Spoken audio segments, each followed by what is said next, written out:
Hello दोस्तों, आपका अपना चैनल क्लिक टू लर्न में स्वागत है। मैं अपने चैनल के माध्यम से आरआरबी एनटीपीसी ग्रेजुएशन लेवल 2025 में जितने भी कंप्यूटर के प्रश्न पूछे गए थे उन सभी का कलेक्शन लेकर आया हूं। अगर मेरा ये वीडियो पसंद आ रहा है तो आप सभी इस वीडियो को लाइक करें, मेरे चैनल को सब्सक्राइब करें और ये वीडियो अगर हेल्पफुल है तो आपके अपने दोस्तों के पास शेयर ज़रूर करें। चलिए, मैंने इसके पहले 5 पार्ट तक वीडियो डाल चुका हूँ। अगर आप लोगों ने नहीं देखा है तो ज़रूर देखिएगा। और मैं इस बात का एकदम बिल्कुल वादा कर रहा हूँ आपसे कि अंडर ग्रेजुएट में 100% आपको यहीं से क्वेश्चन ज़रूर ही आएगा, क्योंकि मैं इतना अच्छे से एक्सप्लेन कर रहा हूँ कि जो एकदम लर्नर है, जिसको लगता है कि मुझे कंप्यूटर नहीं समझ में आ रहा है या फिर मुझे कंप्यूटर कभी समझ में नहीं आएगा, उन लोगों के लिए खासकर ये वीडियो है। मैं बहुत ही अच्छे से समझा रहा हूँ और आप लोग बहुत ही पिछले वीडियो को प्यार दिखाया है। मेरा जो उम्मीद था, आप उम्मीद से कहीं ज़्यादा प्यार दिखाया है, तो इसके लिए आप सभी को धन्यवाद। अगर आपने जो वीडियो मैंने 5 बना दिया वो नहीं देखे हैं तो ज़रूर जाकर देखिएगा, उसके बाद में पार्ट नंबर 6 देखिएगा। चलिए, हम लोग इसके पहले 125 क्वेश्चन कर चुके हैं और आज हम 126 नंबर का क्वेश्चन करेंगे। और हमेशा की तरह आप सभी का टाइम लॉस ना करते हुए डायरेक्ट हम क्वेश्चन पे बात करेंगे। तो चलिए आइए देखते हैं 126 नंबर क्वेश्चन क्या कह रहा है। चलिए, हाँ देखिए, क्वेश्चन नंबर 126 कह रहा है कि कीबोर्ड का कौन सा शॉर्टकट विंडोज ओएस में किसी फाइल को रिसाइकल बिन में भेजे बिना उसे अस्थायी रूप से डिलीट कर देता है।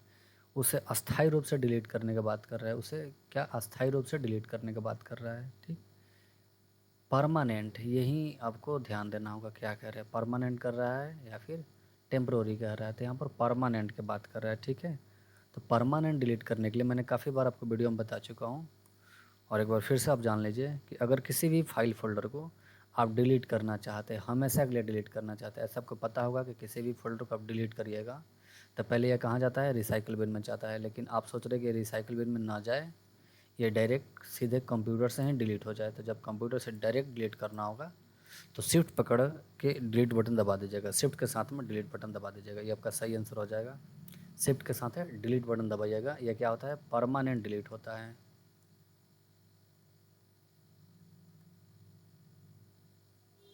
ये परमानेंट डिलीट होता है। ठीक है, याद रखिएगा। अगर डायरेक्ट डिलीट बटन दबाइएगा तो कहाँ जाकर जमा होता है, रिसाइकल बिन में जमा होता है। कंट्रोल डी किसका है कमांड, डुप्लीकेट का। ठीक, ऑल डिलीट नहीं, उसके बाद डिलीट तो समझ रहे, कैरेक्टर को डिलीट करने के लिए, किसी फाइल फोल्डर को डिलीट करने के लिए डिलीट बटन होता है। चलिए चलते हैं अगले प्रश्न की तरफ। और हमारा अगला प्रश्न है कि American standard code for information interchange, यानी कि उसका फुल फॉर्म है ASCII का प्राथमिक उद्देश्य क्या है? इसका उद्देश्य पूछ रहे कि उद्देश्य क्या है। ठीक है, तो आइए ऑप्शन के द्वारा समझेंगे। कह रहे हैं कि ऑपरेटिंग सिस्टम के लिए ग्राफिकल यूजर इंटरफेस डिजाइन करता है। नहीं, ये ऑपरेटिंग सिस्टम के लिए ग्राफिकल इंटरफेस डिजाइन नहीं करता है। ये सब काम कौन करता है, ओएस करेगा। टेस्ट बेस्ड एप्लीकेशन के लिए प्रोग्रामिंग लैंग्वेज बनाना, ये भी नहीं है। आई करेक्ट टेस्ट और कंट्रोल कैरेक्टर को प्रदर्शित करने के लिए कोड का एक मानकीकृत सेट परिभाषित करना। और आई करेक्ट इंटरनेट ट्रांसमिशन के डेटा का सुरक्षित एन्क्रिप्शन सक्षम बनाना। नहीं, डेटा के लिए सक्षम एन्क्रिप्शन इसका काम नहीं है। इसका सही आंसर हो जाएगा ऑप्शन नंबर सी, कि टेक्स्ट और कंट्रोल कैरेक्टर को प्रदर्शित करने के लिए कोड का एक मानक कृत सेट परिभाषित करना। ठीक है, क्योंकि ये स्टैंडर्ड कोड का बात करता है तो ये कोड को परिभाषित करेगा। चलिए चलते हैं अगले प्रश्न की तरफ। और अगला प्रश्न है कि MS पावर पॉइंट 2019 में होम स्क्रीन पर स्टार्ट स्क्रीन इसको डिनोट करिएगा कि इनेबल होने पर नई ब्लैंक प्रेजेंटेशन शुरू करने के लिए किस ऑप्शन या किस सेक्शन पर क्लिक करना चाहिए। न्यू ब्लैंक प्रेजेंटेशन चाहिए इसे। जैसे मान लीजिए आपके पास पहले से प्रेजेंटेशन है, अब आपको नया प्रेजेंटेशन चाहिए। ठीक है, तो नया प्रेजेंटेशन के लिए क्या करेंगे आप, उसके लिए पूछ रहा है। चलिए देखते हैं, फिर से आपको यहाँ से बता रहा हूँ। जैसे ये पहले से प्रेजेंटेशन मेरे आपके पास 2 है, ये ना चाहिए, आपको नया प्रेजेंटेशन चालू करना है। अब ये क्वेश्चन मैंने पहले भी बता चुका हूँ, बस थोड़ा सा लैंग्वेज चेंज है। तो ऑप्शन नंबर ए कह रहे हैं कि रिबन से डिजाइन टैब पर क्लिक करें, मतलब रिबन से डिजाइन टैब पर क्लिक करें। नहीं, ये गलत है, चलो समझा दूंगा रिबन क्या होता है। अभी लेफ्ट साइड बार में रिसेंट टैब पर क्लिक करें। रिसेंट टैब पर भी क्लिक करने पर, रिसेंट टैब में क्लिक करने से क्या होता है कि फ़िलहाल जितने भी फाइल आपका ओपन होगा, किसका, पावर पॉइंट का, अगर आप वर्ड में काम करें तो माइक्रोसॉफ्ट वर्ड का, जितने भी फ़िलहाल में फ़ाइल पे आप ओपन किए होंगे उन सबका लिस्ट प्रदर्शित करता है। ठीक, आगे करेंगे नीचे बाएं कॉर्नर पर ओपन बटन पर, नीचे बाएं कॉर्नर पर ओपन बटन पर नहीं, यहाँ पर भी क्लिक करने पर नहीं होगा। आगे करेंगे राइट पैनल पर ब्लैंक प्रेजेंटेशन लेवल वाली टाइल पर क्लिक करें। हाँ, ब्लैंक प्रेजेंटेशन क्योंकि इसमें भी बोल रहा है कि ब्लैंक प्रेजेंटेशन शुरू करने के लिए, तो राइट पैनल पर ब्लैंक प्रेजेंटेशन लेवल वाली पर क्लिक कर देंगे। चलिए मैंने आपको इसको करके दिखा रहा हूँ ये कैसे होगा। ये रहा मेरा पावर पॉइंट। ठीक, और आ जाएंगे यहाँ पर, देखिए जो राइट वाला फेस दिखाई दे रहा है ये वाला, यहाँ से देखेंगे ये जो यहाँ से राइट वाला फेस दिखाई दे रहा है ये सब एरिया जो है राइट का है। ठीक है ना, यहाँ पर देखिए ये ब्लैंक है, ये ब्लैंक प्रेजेंटेशन। जैसे इस पर क्लिक करेंगे ब्लैंक प्रेजेंटेशन पर तो आपके सामने नया प्रेजेंटेशन खोलकर ओपन हो जाएगा। ठीक, बस यही बोल रहा था, कैसे इसको ओपन करेंगे यही पूछ रहा था।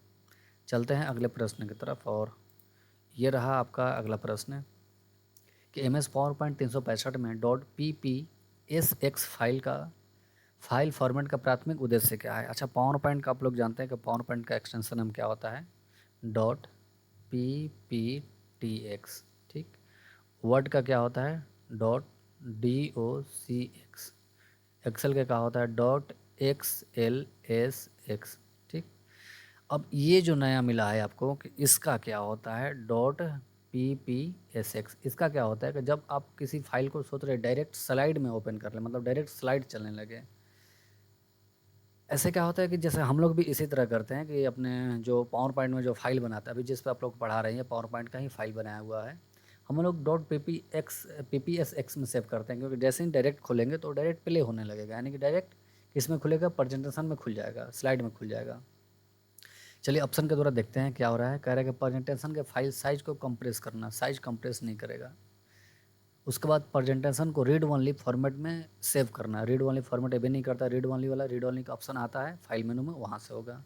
आगे कह रहा है कि प्रेजेंटेशन को भविष्य में उपयोग के लिए टेम्पलेट के रूप में सेव करना। अच्छा ठीक, टेम्पलेट के रूप में सेव करने के बोला। अच्छा, टेम्पलेट के रूप में सेव करेंगे तो उसका पावर पॉइंट के उसका एक्सटेंशन नाम क्या हो जाएगा, .pptx हो जाएगा। आगे करेगा प्रेजेंटेशन को ऐसे फॉर्मेट में सेव करना जो सीधे स्लाइड शो सीधे स्लाइड शो के मोड में ओपन हो, तो ये आपका सही आंसर हो जाएगा। जिस सीधे स्लाइड शो को में ओपन करना होगा तो उसका एक्सटेंशन नाम दे देंगे .ppsx। अच्छा, एक्सटेंशन नाम देंगे कैसे, तो जैसे मान लीजिए ये आपका एक पावर पॉइंट का फाइल हो गया, इसको मैंने ABC नाम से सेव कर दिया। ठीक है, सेव करते वक्त क्या करेंगे, ABC लिख कर डॉट लिखेंगे, डॉट, बस इसका एक्सटेंशन नाम लिख देंगे PPSX। ठीक है ना, एक्सटेंशन का नाम के साथ में सेव कर देंगे। अब जैसे ही इसे ओपन करेंगे डायरेक्ट स्लाइड में खुल जाएगा। ठीक, अब आप समझ चुके होंगे। चलते हैं अगले प्रश्न की तरफ। और अगला प्रश्न है, निम्नलिखित में से कौन सा कथन कंप्यूटर सिस्टम में रैम और रोम के कार्यों का सर्वोत्तम वर्णन करता है, यानी कि रैम और रोम के बारे में बताना है। ये क्वेश्चन मुझे लगता है कि पहले भी आ चुका है। अच्छा, बहुत सारे क्वेश्चन देखिएगा रिपीटेड भी है, एनटीपीसी में बहुत सारे क्वेश्चन रिपीटेड किया हुआ है। चलिए देखते हैं। करेगा रोम का उपयोग उस डेटा को संग्रहित करने के लिए किया जाता है जिसे संशोधित और राइट किया जा सके। रोम का उपयोग कभी भी राइट करने में नहीं किया जा सकता, क्योंकि इसमें एक बार जो डेटा ऐड कर दिया गया है उसे आप संशोधित नहीं कर सकते, उसे आप एडिट नहीं कर सकते हैं, तो ये तो ऑप्शन गलत हो गया। ठीक, आगे कर रहे हैं रैम नॉन वोलेटाइल है। रैम नॉन वोलेटाइल नहीं, वोलेटाइल है, क्योंकि भूलने वाला है। रैम क्या है, भूलने वाला है, जबकि ये कह रहा है कि ना भूलने वाला, तो ये गलत है। नॉन वोलेटाइल कौन होता है, तो रोम होता है। ठीक, इसका मैंने डिटेल्स में बताया हूँ, पीछे ज़रूर आप जाकर वीडियो देखिएगा। आगे कर रहा है, अच्छा मैं ये आपसे उम्मीद कर रहा हूँ कि रैम और रोम से जो भी क्वेश्चन होगा, जितना भी अंदर से क्वेश्चन पूछेगा, आप ज़रूर उसको बना सकते हैं। ठीक, इसका मैंने प्रकार भी बता दूंगा कि रैम कितने प्रकार का होता है और रोम कितने प्रकार का होता है। ठीक है, रैम तो ऐसे मैं बोल रहा हूँ, स्टैटिक रैम होता है, दूसरा डायनेमिक रैम होता है। मैं डिटेल्स वीडियो भी इसके लिए बनाऊंगा, एग्जाम से पहले ज़रूर बना दूंगा। आगे कह रहा है कि रोम का उपयोग सिस्टम फॉर्मवेयर को संग्रहित करने के लिए किया जाता है, जबकि रैम एक्टिव प्रोसेस के लिए अस्थायी डेटा संग्रहित करता है। यहाँ से देखिए, रैम अस्थायी डेटा को संग्रहित करता है, ये बात तो सही लग रहा है। अगला ऑप्शन पढ़ लेंगे। कह रहा है रैम का उपयोग ऑपरेटिंग सिस्टम और अस्थायी फाइलों को संग्रहित है। अस्थायी फाइल कभी भी संग्रहित नहीं करता है रैम, अस्थायी फाइल कौन संग्रहित करता है, रोम करता है। ये भी गलत हो जाएगा, आपका सही आंसर हो जाएगा C नंबर। आप ऐसे पढ़कर ऑप्शन को छांट सकते हैं। ठीक, बहुत छोटा छोटा मिस्टेक पकड़ लेना, हर ऑप्शन में छोटा छोटा मिस्टेक है, उसी को पकड़ लेना है, आपका आंसर सही हो जाएगा। अगर इतना लंबा या क्वेश्चन को देखकर भागिएगा तो लगेगा कि ये क्वेश्चन नहीं बनेगा मुझसे, बहुत ही भारी है। तो इस टाइप के कुछ नहीं है, बस आप चारों ऑप्शन आराम से पढ़िएगा, एकदम ध्यान से पढ़िएगा, आप ज़रूर सॉल्व कर लीजिएगा। चलिए चलते हैं अगले प्रश्न की तरफ। और अगला प्रश्न है, अच्छा ये उसी का इंग्लिश में है। नेक्स्ट हो जाएगा कि प्रिंटेड सर्किट बोर्ड के संबंध में निम्नलिखित में से कौन सा कथन गलत है। गलत बताना है कि प्रिंटेड सर्किट बोर्ड में कौन गलत है। ठीक, आइए थोड़ा सा देख लेंगे प्रिंटेड सर्किट बोर्ड क्या होता है।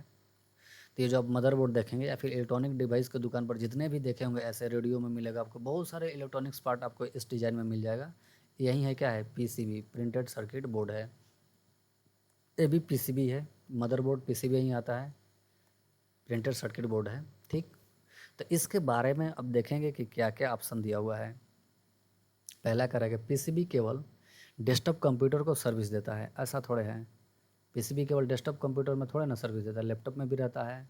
ठीक, उसके बाद में बहुत सारे इलेक्ट्रॉनिक डिवाइस में हो जाएगा, जैसे में रेडियो में देख लीजिएगा, टीवी में भी लगा होता है, मॉनिटर में भी लगा होता है। आगे करेगा, पीसीबी हार्डवेयर भागों को सपोर्ट देने और व्यवस्थित करने के लिए एक आधार प्रदान करता है। ठीक है, आगे करेंगे कि पीसीबी इलेक्ट्रॉनिक घटकों को प्रवाहिकीय ट्रैक का उपयोग करके होल्ड करते और अनेक और कनेक्ट करते हैं। थोड़ा सा ये टाइपिंग मिस्टेक है। आगे करेगा, जटिल डिवाइस अधिक सर्किटरी फिट करने के लिए मल्टी लेयर पीसीबी का उपयोग कर सकते हैं। गलत बताना है उसमें से कौन गलत है। तो गलत तो पहला ही है, ठीक है ना, गलत तो यही है। चलिए सही हो जाएगा आपका, ऑप्शन नंबर ए सही हो जाएगा। ठीक है, बाकी सब सही है, ये गलत है, बाकी सब का सब क्या है, सही है। यानी कि हार्डवेयर भाग को सपोर्ट करता है और पीसीबी इलेक्ट्रॉनिक घटकों को, मैंने इसका टाइपिंग सुधार करके आपको ग्रुप में डलवा दूंगा, जो टेलीग्राम ग्रुप है और व्हाट्सएप ग्रुप है उसमें डाल देंगे। और इसका टेलीग्राम का चैनल लिंक मिल जाएगा आपको डिस्क्रिप्शन में, और व्हाट्सएप का भी लिंक मिल जाएगा। चलिए चलते हैं अगले प्रश्न की तरफ। इसको समझ लिए कि ये भी यहीं पीसी पर बोर्ड होता है। इस टाइप का आपको जहाँ पर भी दिखेगा इस टाइप का, समझ लीजिए कि ये सब क्या है, प्रिंटेड सर्किट बोर्ड है। ठीक, चलिए अगले प्रश्न की तरफ। करेगा, सीपीयू की निम्न में से किस विशेषता द्वारा यह निर्धारित किया जाता है कि वह प्रति सेकंड कितने इंस्ट्रक्शन प्रोसेस कर सकता है। यानी कि सीपीयू की निम्न में से किस विशेषता द्वारा यह निर्धारित किया जाता है कि प्रति सेकंड कितने इंस्ट्रक्शन प्रोसेस कर सकता है। इसका यूनिट बताना है, प्रति सेकंड लगा हुआ है तो यूनिट ही पूछ रहा है कि एक सेकंड में कितने इंस्ट्रक्शन को प्रोसेस कर सकता है। तो ये किस में मापा जाता है ये पूछ रहा है, उसका यूनिट, यूनिट मतलब वो किस में मापा जाता है, छोटी इकाई बताना है। तब ध्यान दीजिएगा, जो ये, अच्छा इसी को सीपीयू बोलते हैं और इसका स्पीड यहाँ पर है। मैं इसको थोड़ा सा डिटेल्स आपको इसके बारे में चर्चा करूँगा। पहले ऑप्शन देख लेंगे, क्लॉक स्पीड। तो जो सीपीयू का स्पीड होता है उसे क्लॉक स्पीड में मापते हैं। ठीक है ना, तो इसका सही आंसर हो जाएगा क्लॉक स्पीड। बाकी बाकी क्या ही सब गलत है। अब आते हैं इसमें सीपीयू में, देखिएगा जब ये सीपीयू लीजिएगा हाथ में तो यहाँ पर देखिए छोटा छोटा वर्ड में लिखा हुआ है। ठीक है ना, इस पर सीपीयू का स्पीड लिखा रहता है। ठीक है, ऐसा बहुत सारे जानकारी लिखा रहता है, लेकिन सीपीयू का स्पीड भी लिखा रहता है। जैसे सीपीयू कौन सा है, इंटेल का है या फिर हो सकता है राइजन का है। अब यह है तो सीरीज कौन सा है, जैसे राइजन में E3 जैसे ई सीरीज से चलता है, जैसे ई हो जाएगा, E1 हो जाएगा, E2 हो जाएगा, E3 हो जाएगा। उसी तरह इंटेल में आई सीरीज से चलता है, जैसे i3, i5, i9, core two dual core, इस टाइप से चलता है। तो यहाँ पर देखिएगा दो एग्जांपल मैंने यहाँ पर ऐड किया हूँ। इसका स्पीड है 3.0 गीगाहर्ट्ज़, इसका है 5.8 गीगाहर्ट्ज़। ठीक है ना, ये सीपीयू का स्पीड है। अब देखिए 3 वाला जो स्पीड है और 5.8 वाला स्पीड है, ये इससे काफ़ी स्पीड ज़्यादा होगा, इसका स्पीड इसका ज़्यादा होगा। 5.8 वाला का स्पीड बहुत ही ज़्यादा होगा। ठीक, अब इसका जनरेशन पर भी निर्भर करता है। जैसे मान लीजिए एक i5 का प्रोसेसर है, ठीक है, अब i5 में भी कौन जनरेशन है, फर्स्ट जनरेशन है या फिर सेकंड जनरेशन है या फिर थर्ड जनरेशन है या फिर फोर्थ है या फिर 9th जनरेशन या 10th जनरेशन, कितने जितने जनरेशन तक बना होगा उतना जनरेशन। अब जनरेशन क्या होता है, जैसे मान लीजिए जैसे i5 प्रोसेसर बना, अभी तो लेटेस्ट में i11 है। ठीक है, ये बहुत ही महंगा आएगा i11, और i9 इसके जस्ट पीछे वाला है। जैसे i5 में पहले फर्स्ट जनरेशन आया। ठीक, अब जैसे क्या होता है कि यही i5 में कुछ सुधार किया जाता है। जैसे सुधार करने के बाद में पता चलता है कि जो i5 फर्स्ट जनरेशन है, सुधार जैसे ही किए तो i5 जो फर्स्ट जनरेशन थोड़ा सा एक्स्ट्रा हो गया, मतलब कि थोड़ा अच्छा काम करने लगा, स्पीड भी ठीक ठाक है और काम को बहुत ही जल्दी करके दे रहा है, एक्यूरेसी के साथ दे रहा है। मतलब जैसे ही कोई सुधार किया जाएगा ना तो उसका जनरेशन चेंज कर दिया जाएगा, तब सेकंड जनरेशन हो जाएगा। ठीक, फिर इसमें कुछ सुधार किया जाएगा तो उसका थर्ड जनरेशन होगा। जैसे मोबाइल ही देख लीजिएगा सैमसंग का, या फिर जो भी मोबाइल होगा सैमसंग में देखिएगा जे सीरीज चलता है, J1, J2, J5, इस तरह मतलब इस टाइप से करके। उसी तरह प्रोसेसर में भी होता है कि प्रोसेसर i5 है, इसमें जनरेशन कौन है। जैसे मान लीजिए ये थर्ड जनरेशन तक ही बना है, इधर नहीं बना है। इसके बाद क्या लॉन्च हो गया, तो i7 लॉन्च हो गया। अब i7 में भी चलेगा, फर्स्ट जनरेशन है कि सेकंड कि थर्ड। अब जनरेशन क्यों क्यों चेंज होगा आपको पता चल गया होगा कि जैसे इसमें कुछ बदलाव होगा और वो बदलाव अच्छा है तो फिर जनरेशन का नाम चेंज कर दिया जाता है। ठीक, तो आप जनरेशन समझ गए होंगे और ये स्पीड भी समझ गए होंगे किस में मापा जाता है, इसका यूनिट क्या होता है, तो क्लॉक स्पीड में मापा जाता है प्रोसेसर का स्पीड। चलिए चलते हैं अगले प्रश्न की तरफ। और अगला प्रश्न है कि सीपीयू की कौन सी विशेषता यह निर्धारित करती है कि वह प्रति सेकंड कितने निर्देशों को संशोधित कर सकता है। बस वही क्वेश्चन है, थोड़ा सा लैंग्वेज चेंज कर दिया है। प्रति सेकंड, यहाँ से देखिएगा, प्रति सेकंड कितने निर्देशों को संसाधित कर सकता है, उसका यूनिट बताना है। तो अभी जो बताया था वही वाला होगा, क्या हो जाएगा, क्लॉक स्पीड हो जाएगा। ठीक है ना, क्लॉक स्पीड हो जाएगा। चलिए चलते हैं अगले प्रश्न की तरफ। और अगला प्रश्न है, अधिकांश आधुनिक ऑपरेटिंग सिस्टम में अल्ट प्लस टैब का प्राथमिक उद्देश्य क्या है। ये तो बहुत बार ही आ गया, अल्ट टैब हमको लगता है कि 4-5 बार रिपीट हो गया है। आपको अभी याद भी हो गया होगा कि अल्ट टैब से क्या होगा। तो बहुत सारे जो एप्लीकेशंस है उन एप्लीकेशन को बीच स्विच करने के लिए होता है। ऑप्शन के द्वारा देखेंगे, खुले हुए एप्लीकेशन के बीच स्विच करना, टास्क मैनेजर को सीधे ओपन करना, वर्तमान एप्लीकेशन में एक नया टैब खोलना, एक्टिव विंडो को मिनिमाइज करना। इसका आंसर आपको पता चल गया होगा क्या होता है, तो खुले हुए एप्लीकेशन के बीच स्विचिंग करना। ठीक है ना, इसका सही आंसर ये हो जाएगा, बाकी सब गलत है। अब देखिए स्विचिंग कैसे है। जैसे मान लीजिए आपका विंडो, इसमें कई प्रोग्राम खुला है, ये एक प्रोग्राम, ये दूसरा है, ये तीसरा है, ये चौथा है, ये पाँचवा है और ये छठा है। ठीक, अभी आपका जो जैसे अल्ट के साथ में टैब बटन दबाइएगा तो ये देखिएगा इसको ओवरलैप किया गया है। ठीक है, ये ओवरलैप है थोड़ा सा, यानी कि अभी जैसे अल्ट के साथ में टैब छोड़ दीजिएगा तो ये वाला जो 6 नंबर वाला जो दिख रहा है स्क्रीन, ये आपको फुल स्क्रीन दिखने लगेगा, मतलब ये मैक्सिमाइज हो जाएगा। जैसे ही अल्ट के साथ में फिर टैब बटन दबाइएगा तो यही वाला जो मैंने रेड कलर से हाईलाइट किया है इस पे आ जाएगा। ठीक है ना, अब इसको छोड़िएगा, अल्ट के साथ मतलब अल्ट दबाना छोड़ दीजिएगा तो ये फुल स्क्रीन हो जाएगा। अगर अल्ट दबाना नहीं छोड़ रहे हैं, फिर एक बार अल्ट बटन दबा रहे हैं, सॉरी, अल्ट के साथ में फिर एक बार टैब बटन दबा रहे हैं तो इस पे आ जाएगा, फिर टैब दबा रहे हैं इस पे आ जाएगा, फिर टैब दबा रहे हैं इस पे आ जाएगा। जो ओपन करना है बस वहीं से अल्ट और टैब दोनों को छोड़ देना है, ये फुल स्क्रीन में ओपन हो जाएगा। चलिए ठीक है, अब समझ गए होंगे, मैंने इमेज लगा कर भी आप लोगों को समझा दिया। अच्छा, अल्ट के साथ टैब कैसे दबाना है, मतलब बहुत सारे लोग ऐसे प्रैक्टिस करते हैं कि दोनों एक साथ ही दबा दिया जाए, मतलब ऐसे भी नहीं करना है। आप आराम से पहले अल्ट दबा दीजिएगा, छोड़िएगा नहीं, उसके बाद फिर टैब को दबाते रहिएगा, एप्लीकेशन स्विचिंग होते रहेगा। ठीक, ये नहीं कि एक के साथ दोनों, मतलब एक ही सेकंड में दोनों दबा देना है, ये कुछ नहीं करना है। आराम से अल्ट दबा लेना है, उसके बाद टैब बारी बारी से दबाते रहना है। अल्ट को छोड़ना नहीं है। कब छोड़ना है, जिस एप्लीकेशन को ओपन करना है बस अगर वो आपको सामने सेलेक्ट हो गया तो उसे छोड़ देंगे, अल्ट को छोड़ देंगे, फुल स्क्रीन में हो जाएगा। चलिए चलते हैं अगले प्रश्न की तरफ। अगला प्रश्न है कि विंडोज एक्सपी में कौन सा घटक उपयोगकर्ताओं को सॉफ्टवेयर प्रोग्राम और एप्लीकेशन ओपन करने के उन्हें एक्सेस करने के लिए ग्राफिकल इंटरफेस प्रदान करता है। अच्छा, ग्राफिकल इंटरफेस करना, अच्छा ग्राफिक्स मतलब दिखना, मतलब कि कौन सा यहाँ पर ग्राफिकल इंटरफेस होगा जहाँ से हम सॉफ्टवेयर प्रोग्राम को ओपन कर सकते हैं, एप्लीकेशन को ओपन कर सकते हैं, या फिर इसके अलावा जो भी कार्य कर सकते हैं। ठीक, ये जो मैंने यहाँ पर इंटरफेस लगाया हूँ ये विंडो एक्सपी का है। ठीक है ना, ये विंडो एक्सपी है। अब विंडो एक्सपी क्या है, तो ये ऑपरेटिंग सिस्टम है मतलब जिस ये लैपटॉप में दिख रहा होगा, जिस कंप्यूटर में दिख रहा होगा ये वाला, ये उसमें ऑपरेटिंग सिस्टम विंडो एक्सपी डाला गया है। ठीक है ना, ये विंडो, अच्छा इसका पहचान देखिएगा, यहाँ पर सबका लोगो अलग अलग हो जाता है। जैसे विंडो एक्सपी का लोगो ये है, विंडो 7 का कुछ और होता है, 10 का कुछ और होता है, 11 का कुछ और होगा। मैंने सारा स्लाइड में लगाया हूँ यहाँ पर, तो इसके बाद मैं ज़रूर आपको दिखाऊंगा। इसको पहले सॉल्यूशन देख लीजिएगा कि इसका आंसर क्या हो जाएगा। तो कह रहे हैं टास्क मैनेजर, उसके बाद कंट्रोल पैनल, फिर स्टार्ट मेनू और फाइल एक्सप्लोरर। ये जो दिख रहा है ना, इसी को स्टार्ट मेनू बोलते हैं। ठीक है, इसी को स्टार्ट मेनू बोलते हैं। तो जब आप किसी भी सॉफ्टवेयर के प्रोग्राम को ओपन करना होगा, किसी एप्लीकेशन को ओपन करना होगा, तो आप स्टार्ट मेनू पर क्लिक करिएगा, या फिर कीबोर्ड में भी स्टार्ट बटन दिया होता है। इसी ये जो लोगो दिखाई दे रहा है कीबोर्ड में, देखिएगा ऐसे लोगो मिलेगा आपको। अच्छा, सब कीबोर्ड में अलग अलग होता है। जैसे नया वाला कीबोर्ड होगा तो उसमें विंडो 10 का लोगो डाल दिया है, विंडो 10 वाले में ऐसे करके है लोगो, एक प्लस करके, मतलब बॉक्स वाला 4 को बॉक्स इसमें दिखेगा, वो विंडो का लोगो होता है। जैसे ही इसको प्रेस करिएगा आपके सामने ये सब एप्लीकेशन दिखने लगेंगे, ठीक है। इसमें से जो भी आपको ओपन करना होगा उस पर क्लिक करिएगा, ओपन हो जाएगा। तो बस यही पूछ रहा है कि विंडो एक्सपी में कौन सा घटक उपयोगकर्ताओं को सॉफ्टवेयर प्रोग्राम को ओपन करने का एक्सेस प्रदान करता है। तो उसके लिए स्टार्ट मेनू हो जाएगा, स्टार्ट मेनू से हम ओपन कर सकते हैं। अब चलते हैं अगले प्रश्न की तरफ। अच्छा, इसके डिटेल्स और समझ लेंगे। ये देखिए जो दिखाई दे रहा है वह विंडो 7 का है। ये जो लुक दिख रहा है विंडो 7 का है। यहाँ विंडो 7 का लोगो दिख रहा होगा, सब में लोगो अलग अलग दिखेगा। ये जो है विंडो 10 का है, ठीक है।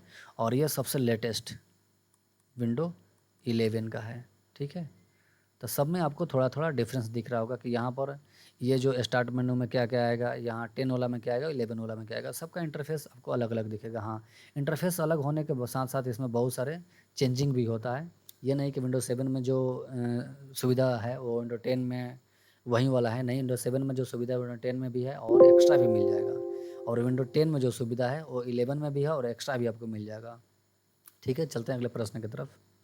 और अगला प्रश्न है कि open source desktop operating system का उदाहरण निम्नलिखित में से कौन सा है। ओपन सोर्स, ये क्वेश्चन बहुत ही हाईलाइटेड है, बहुत बार पूछता है, ठीक है। मैंने थोड़ा सा हिंट के तौर पर पहले भी बताया था आप लोगों को। ओपन सोर्स ऑपरेटिंग सिस्टम या फिर ओपन ऑपरेटिंग सिस्टम दो, एक लिनक्स होता है, यहाँ से लिनक्स सही कर लेंगे, और एक यूनिक्स हो जाएगा। ये दोनों क्या होता है, ओपन सोर्स ऑपरेटिंग सिस्टम होता है, ठीक है। इसको पूरा नाम लिनक्स उबुंटू है। तो यहाँ से एंड्रॉयड, अच्छा एंड्रॉयड जो होता है ये किस में सपोर्ट करता है, ये मोबाइल का ऑपरेटिंग सिस्टम है, ठीक है। विंडो 11 किसका है, तो ये डेस्कटॉप बोल सकते हैं, कॉमन लैपटॉप, इसका ऑपरेटिंग सिस्टम हो जाएगा। मैक ओएस किसका है, तो ये एप्पल का है, ठीक। और लिनक्स क्या है भाई, तो ये ओपन सोर्स ऑपरेटिंग सिस्टम है। लिनक्स जो होता है ओपन सोर्स होता है, ठीक। ये ओपन सोर्स हो जाएगा। चलते हैं अगले प्रश्न की तरफ।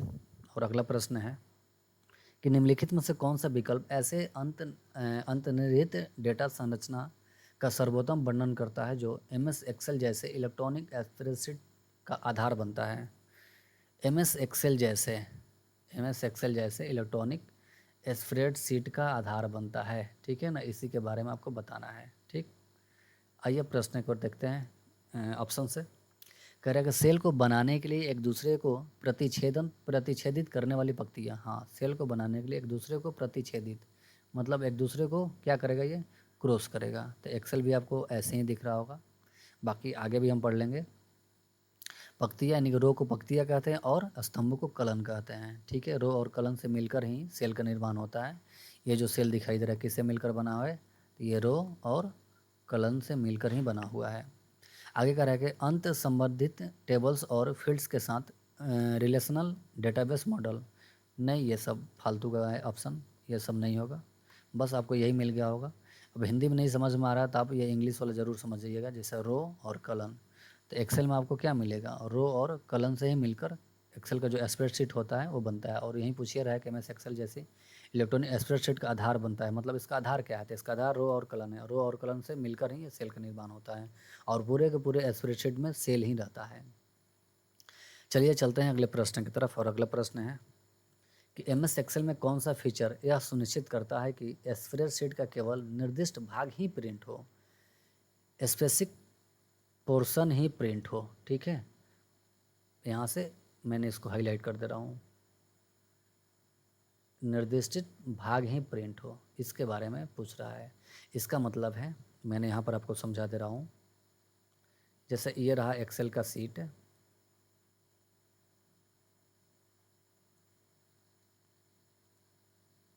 और इसमें आप बहुत सारे डेटा फिल कर चुके हैं।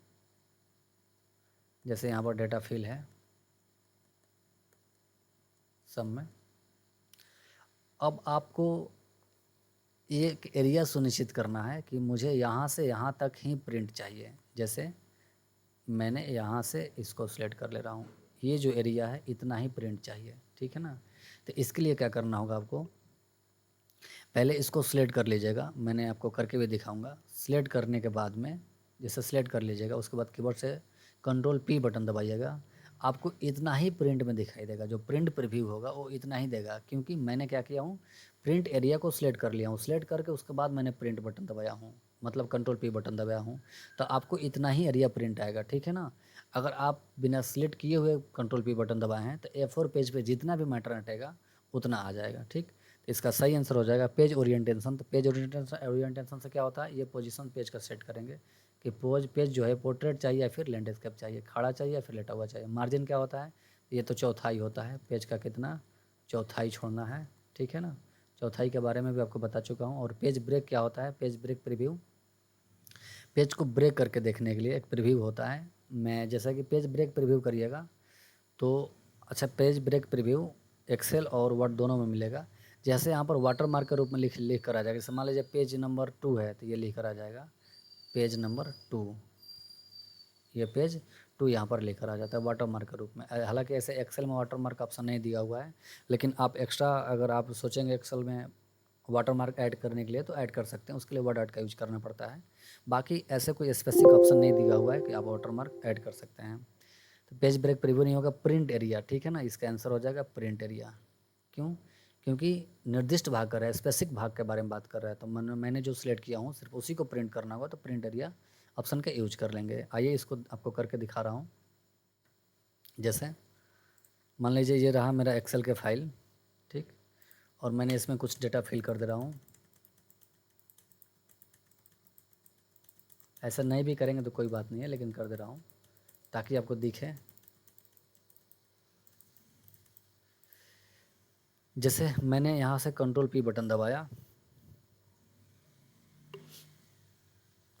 ये आपको दिख रहा है, यहाँ पर आपको ऑप्शन मिलेगा जैसे print active seat. Active seat का मतलब कि जितने भी सीट है सभी को प्रिंट करना होगा, तो इस पर क्लिक करेंगे। अब यहाँ लिखा हुआ है प्रिंट इंटायर वर्कबुक, मतलब पूरा वर्कबुक ही प्रिंट करना होगा, तो इस पर क्लिक करेंगे। प्रिंट सिलेक्शन, बस यहीं से आपको बताना होगा प्रिंट सिलेक्शन। जैसे प्रिंट सिलेक्शन का मतलब कि आप जितना सिलेक्ट किए हैं उतना ही सिर्फ प्रिंट हो, तो मैंने कुछ नहीं सिलेक्ट किया था इसलिए देखिए ब्लैंक दिख रहा है, कुछ नहीं दिख रहा है, ठीक है ना। अब मैंने आपको करके दिखा रहा हूँ। जैसे मैंने सिलेक्ट कर दिया, यहाँ से यहाँ तक सिलेक्ट कर दिया, ठीक, इतना ही मैंने सिलेक्ट कर रहा हूँ, नीचे छोड़ दे रहा हूँ। अब आप कंट्रोल पी बटन दबाइए या फिर यहाँ से चले जाइएगा फाइल मेनू में, और यहाँ से मिलेगा आपको प्रिंट, प्रिंट पर क्लिक करेंगे, ठीक। ये आ रहा है थोड़ा सा, हाँ देखिएगा, अब यहाँ देखिए प्रिंट सिलेक्शन दिख रहा है और सिर्फ उतना ही मैटर दिख रहा है, इतना दूर ही मैटर दिख रहा है। इसका मतलब कि जैसे ही आप स्पेसिफिक पार्ट को प्रिंट करना चाहते हैं तो फिर उसे आप सिलेक्ट कर लीजिएगा और प्रिंट सिलेक्शन ऑप्शन यहाँ से यूज कर लेंगे। प्रिंट सिलेक्शन सिर्फ और सिर्फ वही स्पेसिफिक पार्ट आपको दिखाई देगा और वो स्पेसिफिक पार्ट ही प्रिंट भी आएगा, ठीक। अब आप समझ चुके होंगे। तो चलते हैं अगले प्रश्न की तरफ, और ये रहा आपका अगला प्रश्न। कह रहे कि यदि उपयोगकर्ता किसी नए संस्करण जैसे एक्सेल 2021 में बनाई गई एमएस एक्सेल फाइल को पुराने संस्करण 2010 में खोलने का प्रयास करते हैं तो क्या होगा। जैसे एक्सेल का कुछ संस्करण है, जैसे एक्सेल बोल रहे हैं मतलब एमएस ऑफिस का, जैसे 2007 हो जाएगा। अच्छा, इसके पहले 2003 भी है, मैंने 2003 के भी लिख दे रहा हूँ। उसके बाद में 2010 हो जाएगा, 2007 के बाद में 10 हो जाएगा। उसके बाद में 2013 हो जाएगा। उसके बाद में 2016 हो जाएगा, मैं ये वर्जन का नाम लिख रहा हूँ। उसके बाद 2019 हो जाएगा। उसके बाद 2021 हो जाएगा, ठीक। 23 तो अभी आया नहीं है, अगर बन जाएगा तो ज़रूर आएगा। मतलब ये सारे के सारे क्या है, एम एस ऑफिस का वर्जन है। अब एम एस ऑफिस करने का मतलब कि ये Word, Excel, PowerPoint, Word Note, जितने भी एम एस ऑफिस में पैकेज होगा सभी का यहाँ पर संस्करण मैंने लिख दिया हूँ, ठीक। यानी कि अब ये क्वेश्चन के अनुसार कह रहा है कि जैसे मान लीजिए आपके कंप्यूटर में 2021 वाला एप्लीकेशन है एक्सेल का, ठीक। अब अपने कंप्यूटर में एक्सेल के फाइल में आप ओपन की एक्सेल का फाइल है, इसमें आप कोई भी डेटा बना लिए, फिल कर दिए, ठीक। डेटा फिल करने के बाद में आप इसे सेव कर लिए, सेव करने के बाद में आप इसे पेन ड्राइव में डाल लिए, पेन ड्राइव में डाल लिए और अपने दोस्त के कंप्यूटर को ओपन किए। आपके दोस्त के कंप्यूटर में 2010 से एप्लीकेशन डाला हुआ है, मतलब 2010 वाला वर्जन डाला हुआ है एक्सेल का, ठीक। आपके सिस्टम में कौन सा है, 21 में। फाइल किस में बना है, 21 में। अब यही फाइल पेन ड्राइव में ले लीजिएगा या फिर व्हाट्सएप पे किसी भी तरीक़ा से लेकर अपने दोस्त के लैपटॉप में खोलिएगा, जो आपके दोस्त के लैपटॉप होगा उसमें एमएस एक्सेल 2010 वाला वर्जन डाला होगा। तो इसमें जब खोलिएगा तो फिर क्या होगा, यही पूछ रहा है आपसे कि इसमें जब खोलने का प्रयास करिएगा तो क्या होगा। जब इसमें खोलने का प्रयास करिएगा तो बहुत सारे ऐसे ऑप्शन होगा जो डिसेबल हो जाएगा, काम नहीं करेगा। अब बहुत सारे ऐसा ऑप्शन होगा जो काम करेगा। तो मतलब मेरा कहने का मतलब कि इसमें जो फाइल खुलेगा उसे बोलते हैं कंपेलेबिलिटी मोड, मतलब कि बहुत सारे आपके ऑप्शन काम नहीं करेगा। ठीक, तो देखते हैं ऑप्शन के अनुसार कौन सा ऑप्शन सही है। कह रहा है कि फाइल सीमित कार्य क्षमता के साथ संगतता यानी कि कंपेलेबिलिटी मोड में खुलेगी। एकदम सही है, यही वाला सही है। सीमित ऑप्शन के साथ, सभी ऑप्शन ही काम करेगा, सीमित ऑप्शन ही काम करेगा, बाकी सबके सब ये तो गलत हो जाएगा। चलिए, ये आपको समझ में आ गया होगा, मैंने वर्जन का नाम लिखकर भी समझा दिया हूँ, आपको ये समझ में आ गया होगा। चलिए चलते हैं अगले प्रश्न की तरफ। और ये रहा आपका अगला प्रश्न। अगला प्रश्न कह रहा है कि कंप्यूटर शब्दावली में ASCII, लैन और CD के संबंध में निम्नलिखित में से कौन सा कथन सत्य है। सत्य कथन के बारे में बताना है। ऑप्शन के द्वारा देखेंगे इसे, कौन सा कथन सत्य है। कह रहा है कि ASCII का उपयोग लैन नेटवर्क में डिस्क को फॉर्मेट करने के लिए किया जाता है। नहीं, डिस्क को फॉर्मेट करने के लिए तो नहीं किया जाता है।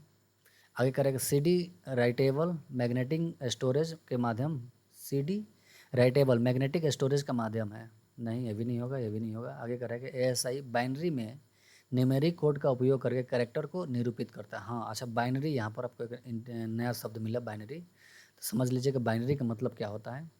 कंप्यूटर जो भाषा समझ रहा है वो बाइनरी की भाषा समझता है, ठीक है ना। और बाइनरी क्या होता है, 0 और 1 की लैंग्वेज में होता है, और कंप्यूटर पे 0 और 1 की लैंग्वेज ही समझता है। ठीक, जैसे मान लीजिए आपको मैंने बाइनरी के बारे में थोड़ा सा यहाँ पर बता रहा हूँ। जैसे मान लीजिए लिखा हुआ है 16, मैंने लिख दे रहा हूँ। इसको द्वि आधारित संख्या बोलते हैं हिंदी में। अब 16 को, अच्छा सबका सबसे सिंपल तरीका मैं बता रहा हूँ आपको ताकि जल्दी समझ में, हालांकि इसका और भी अलग अलग तरीका से निकाला जाता है। जैसे इसको 2 से डिवाइड करते जाना है, किसी और संख्या से नहीं, क्योंकि द्वि आधारित संख्या तो सिर्फ और सिर्फ 2 से ही ये मतलब 2 से ही इसको डिजिबल करेंगे। तो ये कट जाएगा, मतलब जब 2 से कट जाएगा तो यहाँ पर 0 लिखना है, और यहाँ पर जितने बार में कटा वो लिख देना है। ठीक, फिर यहाँ 2 से चले जाएंगे, कट जाएगा तो 0, और ना कटेगा तो 1 लिखेंगे, भी ध्यान रखिएगा। 4 बार में चला जाएगा। ठीक, फिर यहाँ 2 से ले जाएंगे, कट जाएगा तो 0, 2 बार में चला जाएगा। फिर यहाँ से 2 बार में ले जाएंगे, कट जाएगा 0, यहाँ पर भी क्या हो जाएगा, कुछ नहीं बचेगा। तो इसको लिखने का तरीका जो होता है नीचे से ऊपर लिखा जाता है। ठीक है, यानी कि 16 को कंप्यूटर किस भाषा में समझेगा तो कै को 0 हो जाएगा, नीचे से ऊपर लिखा तो 4 को 0, 1 2 3 4, इस भाषा में समझेगा। अब जैसे मैंने आपको दूसरा वर्ड भी लिखकर समझा दे रहा हूँ। जैसे दूसरा वर्ड में मैं ले रहा हूँ यहाँ पर 9 ले रहा हूँ। ठीक, 9 से समझिएगा। इसको कितने से डिवाइड करेंगे, 2 से डिवाइड करेंगे। कटेगा, न कटेगा, न कटेगा तो 1, लेकिन कै बार में जाएगा तो 4 बार में जाएगा। 4 दूनी 8, इससे ज़्यादा नहीं ले जाना है। ठीक, फिर 2 से ले जाएंगे, कट जाएगा, हाँ कट जाएगा तो 0 लिखेंगे। फिर यहाँ 2 हो जाएगा, फिर 2 से ले जाएंगे तो कट जाएगा तो 0 लिखेंगे। इसके लिए क्या हो जाएगा आपका, तो नीचे से इसको ऊपर लिखने का तरीका होता है। यानी कि 9 को कंप्यूटर किस लैंग्वेज में समझेगा तो 0 0 1 के रूप में समझेगा। यही होता है द्वि आधारित संख्या, यानी कि बाइनरी नंबर यही होता है। ठीक है, तो आप ये ऑप्शन भी समझ गए होंगे, इसका सही आंसर हो जाएगा C, और बाइनरी नंबर भी समझ गए होंगे। चलिए चलते हैं अगले प्रश्न की तरफ। अगला प्रश्न है कि जब आप किसी मौजूदा MS पावर पॉइंट प्रेजेंटेशन पर टेम्पलेट लागू करते हैं तो निम्न में से क्या होता है। टेम्पलेट लागू करते हैं, अच्छा टेम्पलेट क्या होता है, ऑलरेडी पहले से बनाकर प्रेजेंटेशन मिलेगा, मतलब आपको आइडिया मिल जाएगा कैसे बनाना है। जैसे जैसे मान लीजिए आप मॉल में चले जाइए कपड़ा खरीदने के लिए, तो वो ऐसे आपको शर्ट मिलेगा जो ऑलरेडी बनाया हुआ है। और एक कपड़ा दुकान पर चले जाइएगा तो वहाँ पर क्या करना होता है कि कपड़ा खरीद कर दर्जी के पास ले जाना होता है। तो उसी तरीक़े से यहाँ पर क्या है, ये प्री है, पहले से बनाया गया है। ठीक है ना, ये पहले से प्री प्लान करके बनाया गया है। तो यही पूछ रहा है कि टेम्पलेट लागू करते समय निम्न में से क्या होता है। तो आइए देखते हैं। कह रहा है कि हम मौजूदा स्लाइड कंटेंट को बनाए रखते हुए न्यू डिज़ाइन लागू करते हैं। हाँ देखिए, न्यू डिज़ाइन लागू करेगा क्योंकि सब में अलग अलग डिज़ाइन मिलेगा। ठीक है, अब जो मौजूदा स्लाइड यानी कि पहले से जो स्लाइड खुला है उसको बंद नहीं करेगा, उसको चालू रखेगा। उसको मौजूदा स्लाइड बनाए रखते हुए एक नया स्लाइड खुल जाएगा, एक नया पावर पॉइंट खुल जाएगा। ठीक है, तो ये इसका सही ऑप्शन हो जाएगा। चलिए इसको थोड़ा सा आपको करके भी दिखा दे रहा हूँ। न्यू टेम्पलेट कहाँ से आएगा, ये रहा आपका पावर पॉइंट, ये रहा पावर पॉइंट। फाइल में चले जाइएगा, अब यहाँ से जो दिख रहा होगा ये न्यू टेम्पलेट आपको दिख रहा होगा, ये वाला जो एटलस लिखा हुआ है, बैंडेड लिखा हुआ है, बेसिक लिखा हुआ है, ठीक है। जैसे इस पर क्लिक करिएगा, अब इसमें से कौन लेना है, इसमें से जो भी लेना होगा उसको लेकर, यहाँ से ये लेना होगा तो जो भी मतलब यहाँ से लेना होगा क्लिक करके क्रिएट कर दीजिएगा। देखिए पेज में आपका यही वाला आ गया, ठीक है। तो यही न्यू टेम्पलेट है, आप यहाँ से ऐड कर सकते हैं। चलिए चलते हैं अगले प्रश्न की तरफ। ये रहा आपका अगला प्रश्न कि एमएस पावर पॉइंट में रिप्लेस फंक्शन का उपयोग करते समय निम्नलिखित में से कौन सा विकल्प यूजर को केवल पूरे शब्द को रिप्लेस करने की सुविधा देता है। देखिए यहाँ से केवल पूरे शब्द मतलब होल नंबर के बारे में बात कर रहा है कि जितने जितने लेटर होगा सब के सब चेंज हो जाए, ठीक है। अच्छा रिप्लेस क्या होता है, रिप्लेस के बारे में आपको बता दे रहा हूँ। जैसे मान लीजिए यहाँ पर अब एमएस वर्ड के पेज में बहुत सारे वर्ड लिखे हैं, जैसे 10,000 वर्ड लिखे होंगे। अब उसमें से जैसे लिखा हुआ है कंप्यूटर, COMPUTER, मैंने गलत लिखा हूँ जानबूझकर, ठीक है ना।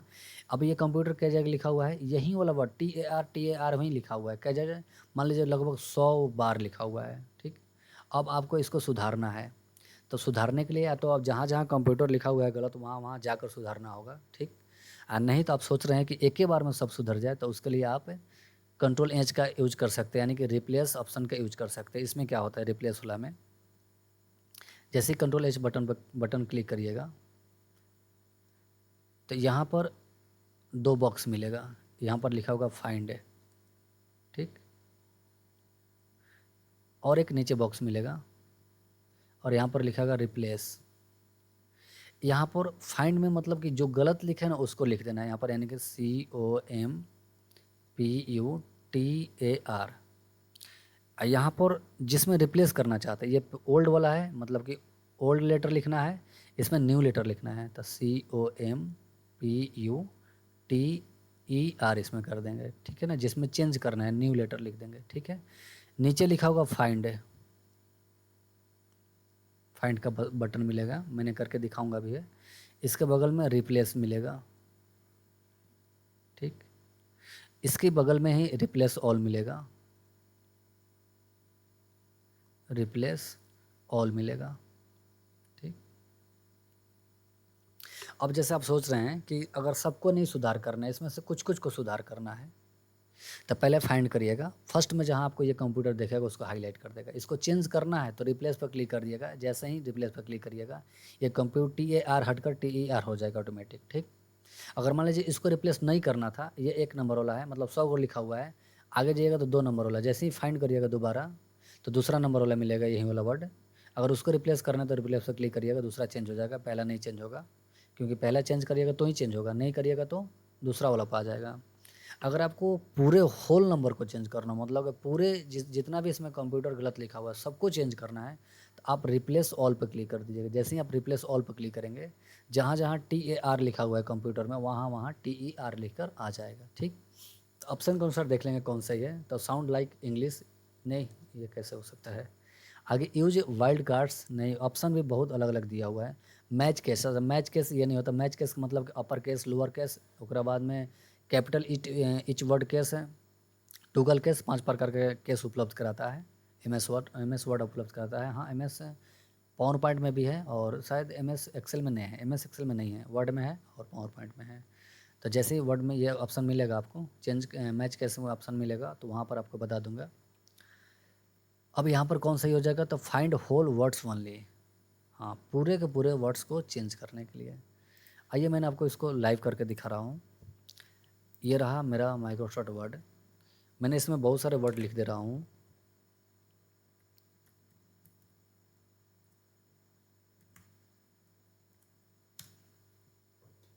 अब देखिए इतना सारा वर्ड लिखा हुआ है, थोड़ा मैं साइज़ बड़ा करके दिखा दे रहा हूँ ताकि आपको आसानी से देखें। चले जाएंगे फाइंड में, यहाँ देखिए मिलेगा आपको फाइंड रिप्लेस दोनों मिलेगा, तो मैंने रिप्लेस का ऑप्शन पूछा तो रिप्लेस में यहाँ जरा हूँ, ठीक। देखिए लिखा हुआ वर्ड फाइंड, क्या ढूंढना है, तो जो आप गलत लिखे होंगे या फिर जिसको चेंज करना है जिस वर्ड को, वो वर्ड इसमें लिखेंगे। जैसे मैंने यहाँ पर देखिए वीडियो लिखा हुआ है ना, ये वीडियो, ठीक है, ये जो वीडियो दिखाई दे रहा है, मैंने इसको वीडियो की जगह पर वीडियोज करना चाहता हूँ, तो लेकिन किसको चेंज करना है तो वीडियो को, इसमें यही वाला वर्ड लिखेंगे।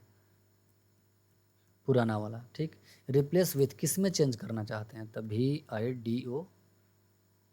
VIDOS हो जाएगा, ठीक है। वीडियोज में चेंज करना चाहते हैं।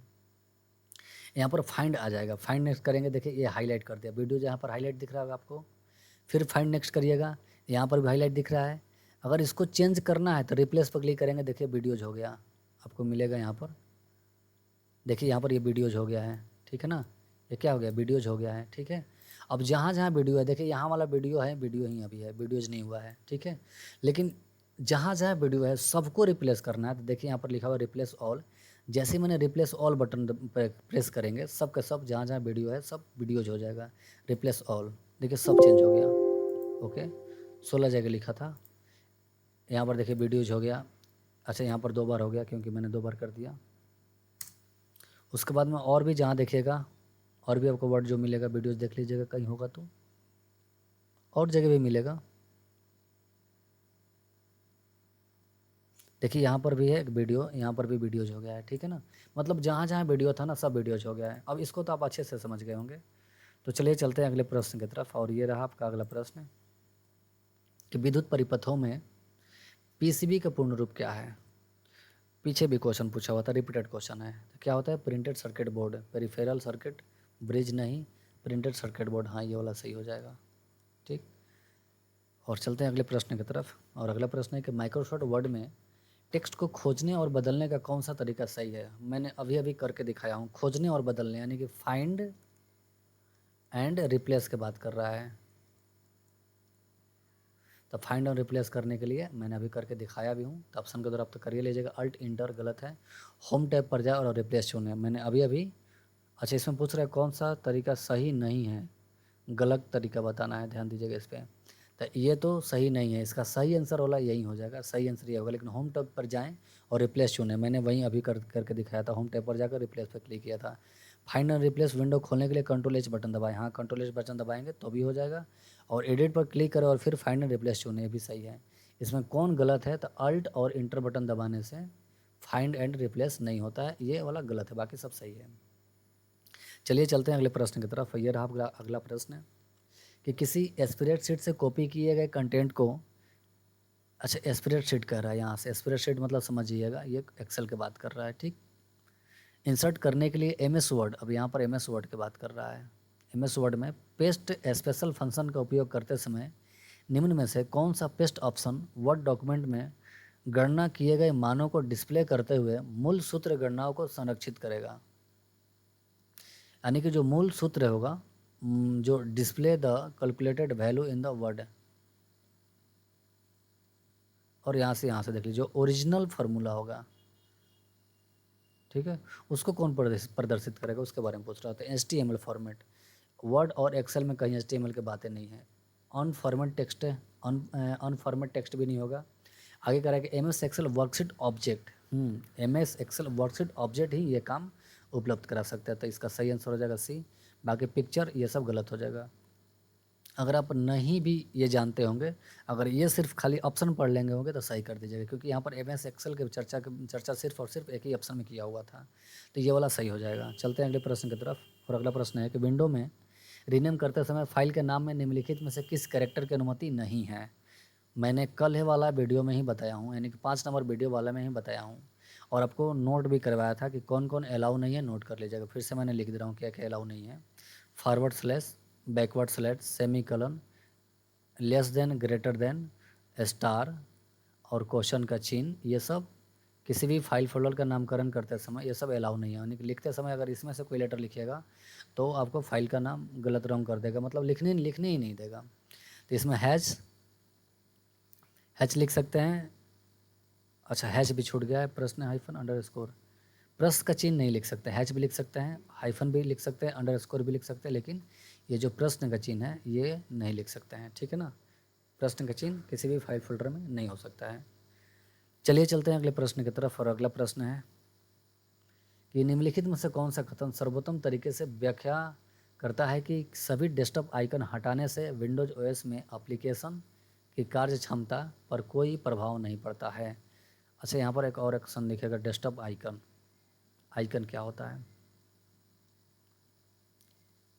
जैसे आइकन के बारे में बात करें तो डेस्कटॉप पर जितने भी आइटम्स दिखाई देता है उन सभी को आइकन्स बोलते हैं, ठीक है। डेस्कटॉप किसको बोलते हैं? तो कंप्यूटर स्टार्ट होने के बाद में फर्स्ट में जो डिस्प्ले दिखाई देता है, कंप्यूटर चालू होने के बाद में फर्स्ट में जो डिस्प्ले दिखाई देता है उसी को डेस्कटॉप कहते हैं। जैसे इसको डेस्कटॉप कहेंगे, आपको मैंने दिखा रहा हूँ। ये जो एरिया है,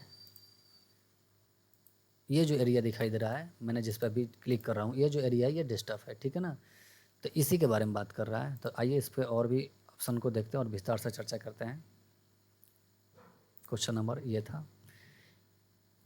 अच्छा, ये आइकन क्या होता है? तो कंप्यूटर में जितने भी आपके सॉफ्टवेयर इंस्टॉल है उन सभी का एक ग्राफिक्स डेस्कटॉप आइकन आ जाता है। जैसे मान लीजिए आप वर्ड है, अब वर्ड का ग्राफिक्स लाना चाहते हैं तो ये इस पर डब्ल्यू लिख कर आ जाएगा।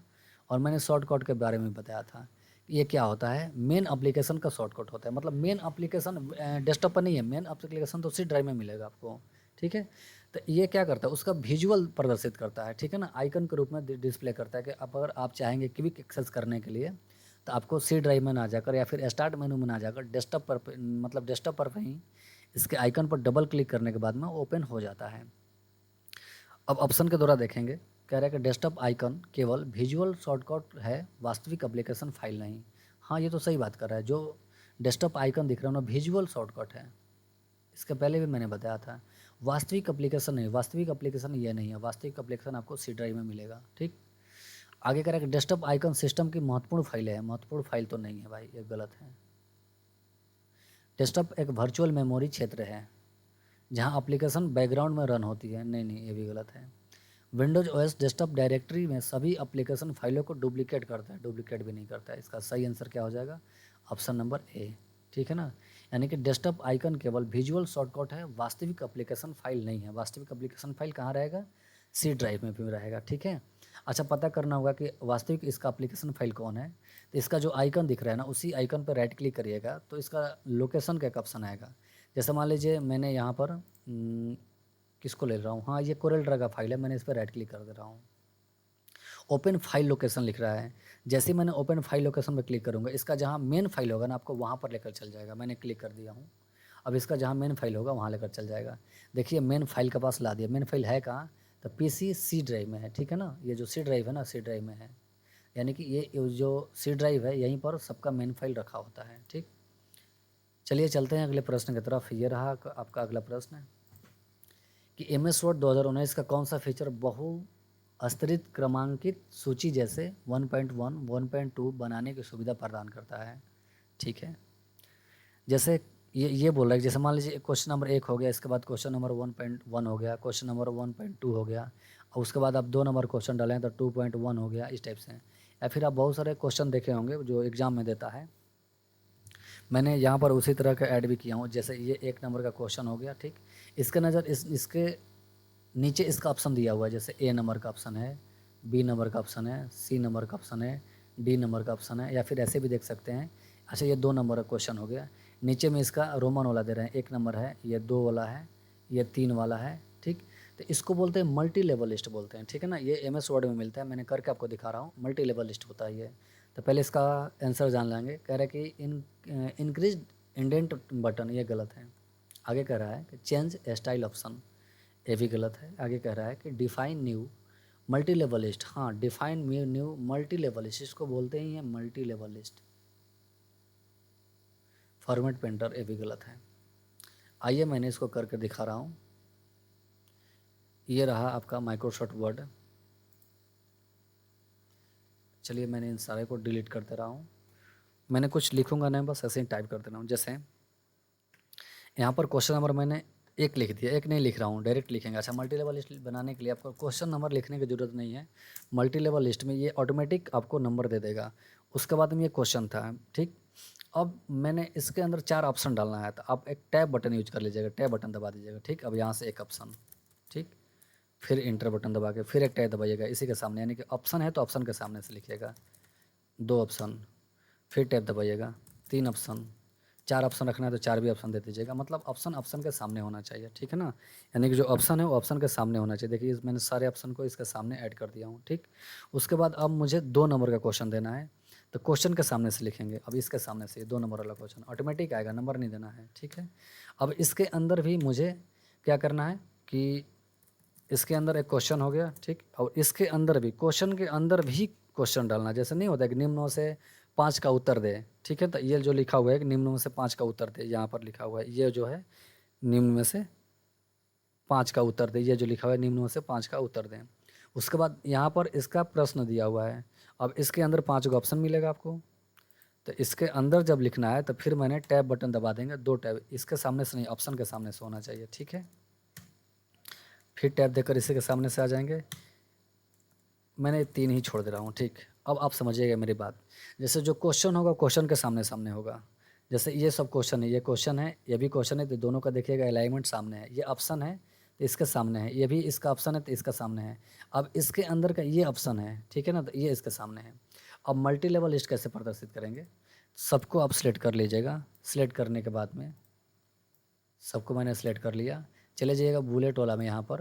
अच्छा ये तो बुलेट है, सॉरी, मैंने मल्टी लेवल लिस्ट यहाँ पर नंबरिंग में मिलेगा आपको, मल्टी लेवल लिस्ट है बगल में मिलेगा, यहाँ से ये ऑप्शन ही अलग दिया हुआ है मल्टी लेवल लिस्ट का। इस पर क्लिक करेंगे, ठीक।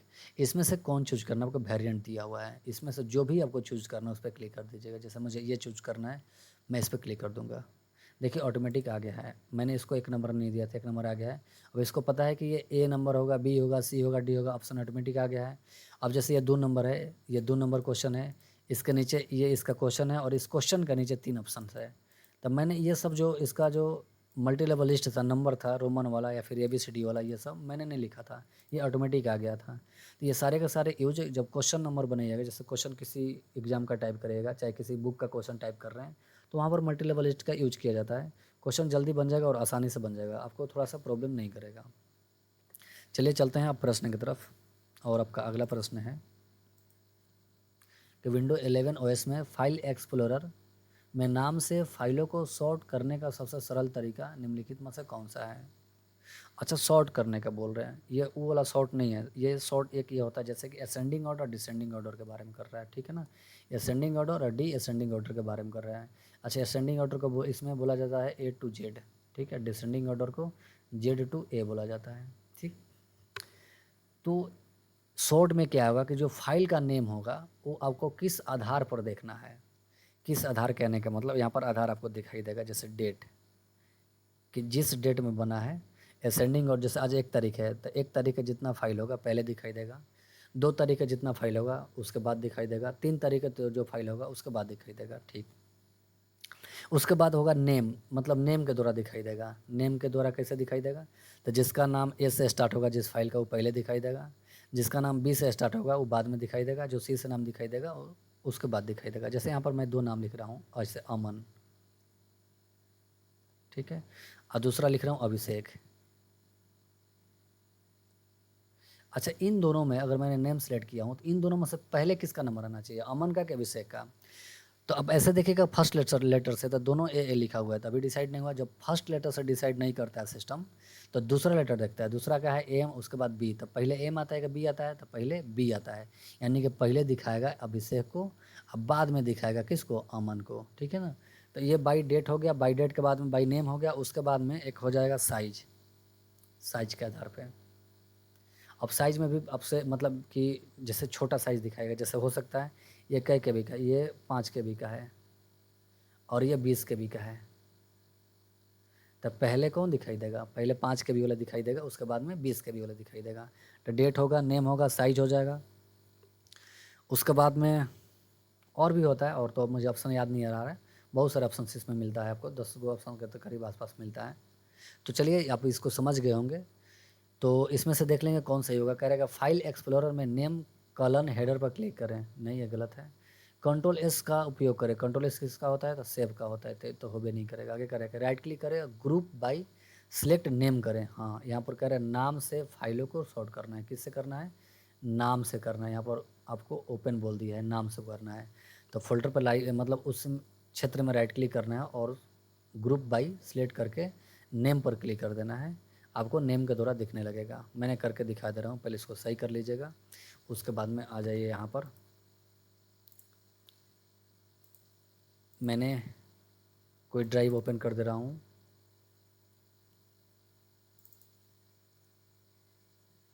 मैंने यहाँ पर कोई शॉर्ट नहीं किया हूँ।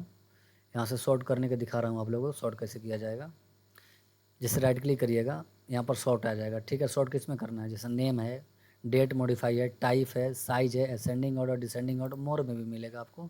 किस पे करना है, इतना सारा ऑप्शन होगा, इसमें से जिस पे क्लिक करना होगा उस पर क्लिक करिएगा, हो जाएगा। जैसे मैंने शॉर्ट बाई नेम कर, अभी तो नेम मेरा है, मॉडिफाई कर रहा हूँ, देखिएगा जो पहले एफ लिखा हुआ है ना वो चेंज हो जाएगा, पहले एम लिख कर आ गया। ठीक है, तो ये कर लीजिएगा आप। बाकी चलते हैं अगले प्रश्न पे, और अगला प्रश्न है, और प्रश्न के साथ अंतिम प्रश्न भी है। अब आपसे थोड़ा सा मैं बात कर लूँ। देखिए, आप लोग जो वीडियो पर रिस्पांस दे रहे हो बहुत ही अच्छा रिस्पांस दे रहे हैं, और आपसे एक रिक्वेस्ट है कि जब भी आप वीडियो देखिएगा, वीडियो को ज़रूर लाइक करिएगा। मैंने पूरे वीडियो में कहीं नहीं बोलता हूँ लाइक करने के लिए, ठीक है, क्योंकि मुझे पढ़ाना बहुत ही पसंद है, और मैं बहुत ही डेडिकेटेड रूप से आप सभी को पढ़ाता हूँ। और मैंने कोशिश करता हूँ, अच्छा वीडियो थोड़ा सा लंबा हो सकता है, और मैंने कोशिश करता हूँ कि एक से एक क्वेश्चन आपको ज़रूर की ज़रूर समझ में आ जाए। तो मेरा वीडियो ज़रूर लाइक करिएगा, और आपका सपोर्ट चाहिए मुझे। आप चैनल को मेरा सब्सक्राइब भी कर दीजिएगा, और शेयर भी ज़रूर करिएगा, क्योंकि आपके दोस्त के पास भी चला जाएगा, फिर किसी अन्य व्यक्ति के पास भी चला जाएगा जो इस तरह का कंटेंट ढूंढ रहा होगा, या फिर इस तरह का फीचर, या फिर ऐसे बताने वाला टीचर को ढूंढ रहा होगा। आप ज़रूर ये काम करिएगा, ठीक है, ये आपसे रिक्वेस्ट है, ये ज़रूर आप कर सकते हैं। कर सकते हैं, क्या करिएगा आप, तो इतना तो आपसे रिक्वेस्ट कर ही सकते हैं मैं। चलिए इसका सॉल्यूशन देख लेंगे, इसका सही आंसर देख लेंगे क्या होगा। कह रहा है कि MS वर्ड 365 में कौन सा फीचर उपयोगकर्ता को पैराग्राफ के बीच वर्टिकल स्पेस को नियंत्रित करने और डॉक्यूमेंट की पठनीयता में सुधार करने के लिए पैराग्राफ से पहले और बाद में विशिष्ट स्पेसिंग को सेट करने की सुविधा देता है। यहाँ पर पैराग्राफ के बीच स्पेस के बारे में बात कर रहा है, पैराग्राफ के बीच स्पेस के बारे में बात कर रहा है। अच्छा, पैराग्राफ बता रहे हैं क्या होता है, एक हो जाएगा आपको लाइन स्पेसिंग, दूसरा पैराग्राफ स्पेसिंग हो जाएगा। जैसे मैंने यहाँ पर दो शब्द, अच्छा मैंने यहाँ पर तो लिखा हुआ है, इसी के बारे में इसी पे बता दे रहा हूँ। जैसे यूजर और द, यहाँ पर जो लिखा हुआ है ना, इसके बीच में देखिए इतना डिफरेंट है, ठीक है, और इसके बीच में देखिएगा थोड़ा सा कम डिफरेंट है, दोनों के बीच में देखिएगा। तो इसका जो लाइन स्पेसिंग है, ये लाइन स्पेसिंग इसका कम है, और इसका जो लाइन स्पेसिंग है, इसका लाइन स्पेसिंग क्या है, ज़्यादा है। तो बस इसी के बारे में पूछ रहा था कि पैराग्राफ बीच के वर्टिकल स्पेस को नियंत्रित करने और डॉक्यूमेंट को मतलब पढ़ने में सुधार करने के लिए किस ऑप्शन का यूज करेंगे यहाँ से। तो ये जिस ऑप्शन का यूज करेंगे ये पैराग्राफ स्पेसिंग हो जाएगा, क्योंकि यहाँ पर पैराग्राफ बोल दिया है, ठीक है, यहाँ पर पैराग्राफ बोल दिया है। हालांकि अगर पैराग्राफ और लाइन स्पेसिंग दोनों साथ में रहता तो दोनों सही हो जाता, क्योंकि पैराग्राफ और लाइन स्पेसिंग दोनों साथ में ही MS वर्ड सुविधा उपलब्ध कराता है। चलिए मैंने करके आपको थोड़ा सा दिखा दे रहा हूँ, तो लास्ट प्रश्न है तो मैंने करके दिखा दे रहा हूँ आप लोगों को। आइए, ये रहा आपका वर्ड का फाइल, माइक्रोसॉफ्ट वर्ड। चलिए, ये इसमें इतना लिखा हुआ है, यही वाला ऑप्शन है जिसका मैं बारे मैंने बात कर रहा था। यही देखिएगा नीचे लिखा होगा लाइन एंड पैराग्राफ स्पेसिंग, नीचे लिख कर आ रहा होगा बॉक्स में लाइन एंड पैराग्राफ स्पेसिंग, ये जो लिखा हुआ है लाइन एंड पैराग्राफ स्पेसिंग। अब इस पर क्लिक करेंगे हम, ठीक। यहाँ पर लाइन का स्पेसिंग दिया हुआ है, मैंने इसको सिलेक्ट कर लिया। सिलेक्ट करने के बाद में अब यहाँ से 1.5 में जाएंगे, मतलब 1.15 में जाएंगे, थोड़ा सा देखिएगा स्पेस बढ़ेगा, 1.5 पे जाएंगे तो देखिए बढ़ गया, और थोड़ा ज़्यादा जाइए 2 पे जाएंगे और बढ़ गया, 2.5 पे जाएंगे और बढ़ जाएगा, ठीक है। तो ये क्या करते हैं, पढ़ने में सुविधा हो या फिर डॉक्यूमेंट को एडजस्ट करने के लिए भी कर सकते हैं। तो यहाँ से ये सेटिंग कर लेंगे, जो भी सेटिंग करना होगा, ठीक है। चलिए आप समझ गए होंगे, और मैं वीडियो को यहीं से समाप्त कर रहा हूँ। और आप मेरे बात का ज़रूर ही ध्यान दीजिएगा, वीडियो को ज़रूर लाइक करिएगा, और मेरे चैनल को सब्सक्राइब करिएगा, और अपने दोस्तों से भी सब्सक्राइब करने को ज़रूर बोलिएगा। चलिए धन्यवाद, मिलते हैं अगले वीडियो में।